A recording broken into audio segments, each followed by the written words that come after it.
Hello friends, இன்றைக்கி என்ன பார்க்க போகிறோன்னா இந்த மாதிரி குழந்தைக்கு டம்ளரில் பழக்கிறத பற்றி தான் பார்க்க போகிறோம். நான் வந்து ரித்வாக்கு எப்படி பழக்கணுங்கிறத உங்கள் கூட ஷேர் பண்ண போகிறேன். இதுக்கு வந்து நீங்கள் 3 திங்ஸ் மைண்டில் வச்சுக்கணும். அது என்னென்னு சொல்கிறேன், வாங்க பார்க்கலாம்.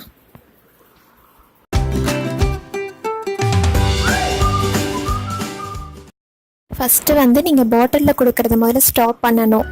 பாலாக இருக்கட்டும், தண்ணியாக இருக்கட்டும், ஏதோ ஒன்று நீங்கள் பாட்டிலில் கொடுக்குறத ஃபஸ்ட்டு நிறுத்தணும்.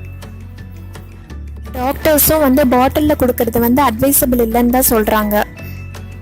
சில குழந்தைங்க பார்த்திங்கன்னா ரொம்ப பாட்டிலுக்கு அடிக்ட் ஆயிடுவாங்க. ஸ்கூல் போய் கூட இன்னும் குடிச்சிட்டு இருப்பாங்க பாட்டிலில். நீங்கள் எவ்வளோ சீக்கிரம் ஸ்டாப் பண்ணுறீங்களோ அவ்வளோ நல்லது உங்கள் குழந்தைக்கு. உங்களுக்கு வேறு வழியே இல்லை, பாட்டிலில் கொடுக்குற சுச்சுவேஷனில் நீங்கள் இருந்தீங்கன்னா அது கண்டிப்பாக பிபிஏ ஃப்ரீயாக இருக்கான்னு பார்த்துக்கோங்க. அப்புறம் டெய்லி ஸ்டெர்லைஸ் பண்ணி கொடுங்க உங்கள் குழந்தைக்கு. செகண்ட் திங் என்னன்னா, டைரெக்டாக உங்களால் டம்ளரில் ஃபஸ்ட்டு குடிக்க தெரியாது. ஸோ அதுக்கு முன்னாடி இந்த மாதிரி ஒரு சிப்பி கப்பில் ட்ரெயின் பண்ணிக்கோங்க உங்கள் குழந்தைய. அவங்க குடிக்கிறாங்களோ இல்லையோ, நீங்கள் அப்பப்போ இந்த மாதிரி சிப்பி கப்பில் கொடுத்துட்டே இருங்க. டெய்லி நீங்கள் இதை ஒரு ரொட்டீனாக வச்சுக்கோங்க. அப்பப்போ நீங்கள் கொடுத்துட்டே இருந்தீங்கன்னா கொஞ்சம் கொஞ்சமாக அவங்களும் இதுக்கு அடாப்ட் ஆகிப்பாங்க. நான் வந்து ஒரு 7th மந்த்லேருந்து ஸ்டார்ட் பண்ணேன் இதை கொடுக்கறதுக்கு.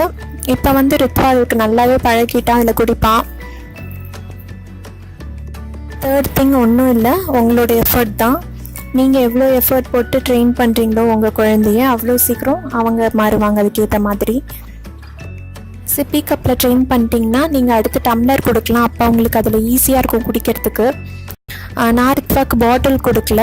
12th மந்த்லேருந்து டைரெக்டாக அவன் டம்ளர்லேயே குடிக்க பழகிக்கிட்டான். நான் இப்படி தான் என்னோடய குழந்தைய ட்ரெயின் பண்ணியிருக்கேன்.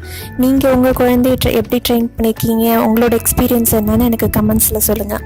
இந்த வீடியோ உங்களுக்கு பிடிச்சிருந்தா லைக் பண்ணுங்கள், மறக்காமல் என்னோட சேனலை சப்ஸ்கிரைப் பண்ணுங்கள். நான் ஆர்த்தி, மறுபடியும் உங்களுக்கு நெக்ஸ்ட் இன்ட்ரெஸ்டிங்கான வீடியோவில் மீட் பண்ணுற வரைக்கும் பாய்.